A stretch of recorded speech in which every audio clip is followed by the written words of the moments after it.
Chapter 1. The weight of it? The first thing was the heat. Not the heat of fire, the wreckage had mostly stopped burning, or burned itself out while I was unconscious, I could not tell which. This was older heat. Ambient. The kind that had been baking into the rock for centuries and saw no reason to stop now. It pressed against my skin from every direction at once, including from below, and for a long bewildered moment, I could not determine where the ground ended and the air began.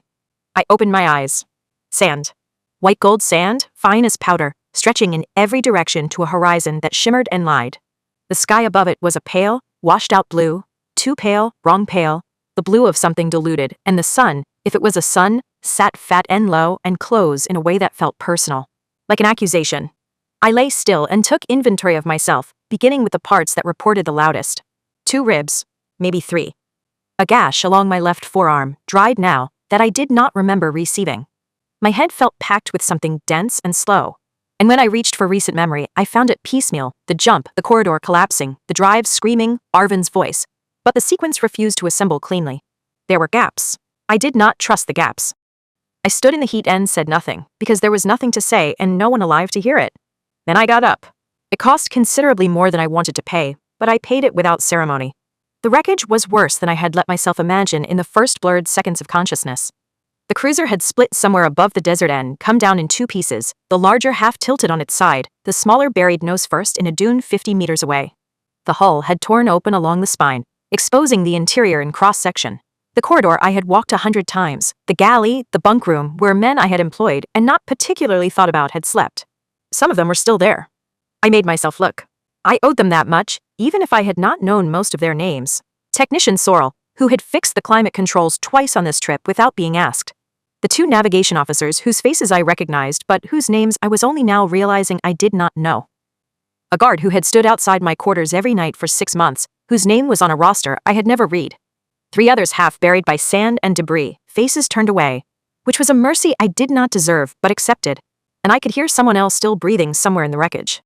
He was perhaps 10 meters away, propped against a section of hull plating that had half buried itself in the sand at an angle, providing a narrow strip of shade. He had dragged himself there or been thrown there, I could not tell. His breathing was audible from where I stood, which told me enough. Too loud. Too harsh. The wrong rhythm? I crossed the sand to him. He looked up when my shadow fell across him. His face was gray beneath the sun flush, and there was blood at his side that his hand was pressed against with the focused attention of someone who understood exactly what it meant. His uniform was shredded at the shoulder. One eye was swollen nearly shut, but he was conscious.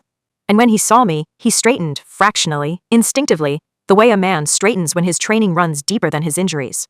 "Sir," he said. The word landed oddly in all that open silence. No corridors to absorb it, no ship hum underneath it. Just the heat and the sand and the ruined hull, and Arvin calling me sir in the vast desert. At ease, I said, because it was the correct response and because I did not know what else to say. I crouched beside him and looked at his side. He moved his hand so I could see, which told me something about his composure, since it clearly cost him. The wound was bad. Not unsurvivable, I thought, I hoped, but bad enough that it required attention I was not equipped to give, in conditions I was not equipped to manage, on a planet I could not name. The jump failed, he said. Statement, not question. He had already worked through it, yes. Calms. Gone. He nodded, once, slowly, and looked out at the desert the way a man looks at a problem he is reorganizing himself around. I recognized the expression. I had seen it in briefing rooms, on officers receiving orders that changed everything. The particular stillness of a competent person, absorbing an unwelcome fact without wasting time on the unwelcome part. I found, unexpectedly, that I respected it. There was something wrong with the drive coupling, he said after a moment. Before the jump. I noticed an irregularity in the pre-flight readings, but the system flagged it as within tolerance. He paused. I should have flagged it myself. He said it without drama. Simply, I should have caught it, and I did not. I thought of the engineers. The admirals.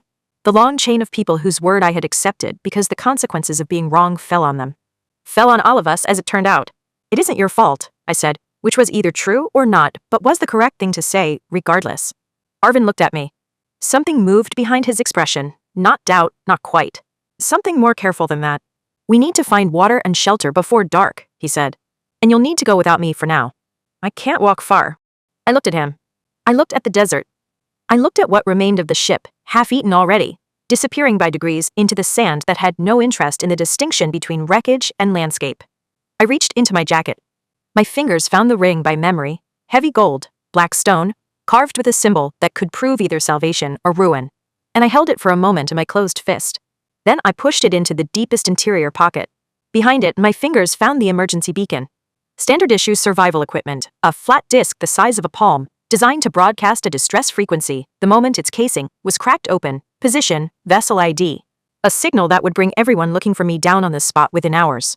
My security detail had insisted on sewing one into the lining of every jacket I owned. I had considered it excessive. I cracked it now and waited. Nothing. I pressed the manual trigger. Nothing. I pressed it again.